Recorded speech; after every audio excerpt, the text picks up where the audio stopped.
TDP ఆఖరి జాబితా అనంతపురంలో ఆరని జ్వాలను రగిలించింది. రాయలసీమలో టీడీపీకి పట్టున్న జిల్లాలో అసమ్మతి కుంపట్లను వెలిగించింది.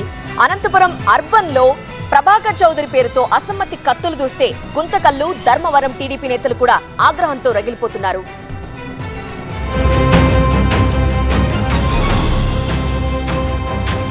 టీడీపీ ఆఖరి లిస్ట్ అగ్గిరాజేసింది. తమ్ముళ్లు కుర్చీలు మడతపెట్టి లెట్స్ డూ కుమ్ముడు అంటున్నారు. అనంతపురం టీడీపీలో అసంతృప్తి భగ్గుమంది. అనంతపురం అర్బన్ టికెట్ దగ్గుబాటి ప్రసాద్ కు కేటాయించారు. అర్బన్ టీడీపీ టికెట్ దక్కకపోవడంతో ప్రభాకర్ చౌదరి ఆగ్రహం వ్యక్తం చేశారు. ఆయన అనుచరులు టీడీపీ కార్యాలయంపై దాడి చేశారు. ఆఫీస్లోని ఫర్నిచర్ అంతా బయటపడేసి నిప్పు పెట్టారు. అదే టికెట్ పై ఇన్నాళ్లు ఆశలు పెట్టుకున్న ప్రభాకర్ చౌదరి వర్గం ఇప్పుడు ఆగ్రహంతో ఊగిపోతోంది. ఈ నిరసన సెగ కాల్వా శ్రీనివాసులు ఇంటికి తాకింది. కాల్వా నివాసం ఎదుట మహిళా కార్యకర్తలు ఆందోళన చేశారు. టీడీపీ జెండాలు, ఫ్లెక్సీలు తగలబెట్టి నిరసన తెలిపారు.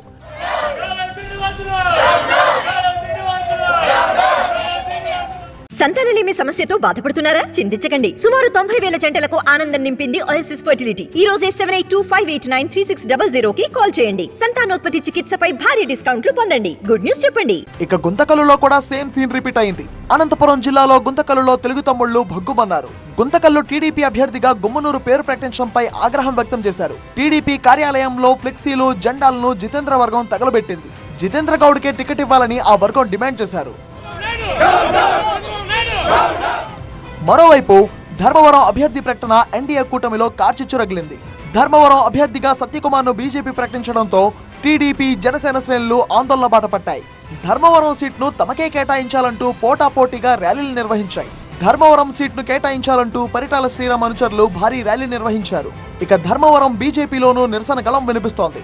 బీజేపీ టికెట్ ఆశించి భంగపడ్డ మాజీ ఎమ్మెల్యే వరదాపురం సూరి వర్గం కూడా భగ్గుమంటోంది. సూరి కీలక నిర్ణయం తీసుకుంటారంటూ ధర్మవరంలో జోరుగా చర్చ జరుగుతోంది. అనుచరులతో సమావేశం తర్వాత వరదాపురం సూరి తన నిర్ణయాన్ని ప్రకటించనున్నారు. అనంతపురం అర్బన్ అసెంబ్లీ స్థానం మీద ఆశలు పెట్టుకున్న ప్రభాకర్ చౌదరి ఈ పరిణామాలతో తీవ్ర అసంతృప్తికి లోనయ్యారు. కార్యకర్తలతో మాట్లాడి భవిష్యత్ కార్యాచరణపై నిర్ణయం తీసుకుంటా అన్నారు. గౌరవం లేని చోట ఉండలేను అంటున్నారు ఆయన. అందరితో కూడా కలిసి ఒక సమీక్ష చేసి వాళ్ళ అభిప్రాయాలు కూడా తీసుకొని ఎక్కడ ఏం చేయాలా, ఏ నిర్ణయం తీసుకోవాలనేటువంటి తీసుకోవాల్సిన అవసరం నా మీద ఉంది. కానీ రాజకీయాల్లో కోరుకున్నది ఎక్కడైనా కూడా గౌరవం కోరుకుంటాం, అవమానాలను భరించలేం. ఆ గౌరవం అనేటువంటిది ఎక్కడైనా పొందుతామా అనేటువంటి ఆలోచనలో ఉంటాం. అగౌరవపరిచిన చోట ఎవరు కూడా ఉండలేరు. రాయలసీమలో పట్టున్న అనంతపురం జిల్లాలో అసంతృప్తి సెగలు టీడీపీకి ఇప్పుడు ఇబ్బందిగా మారాయి.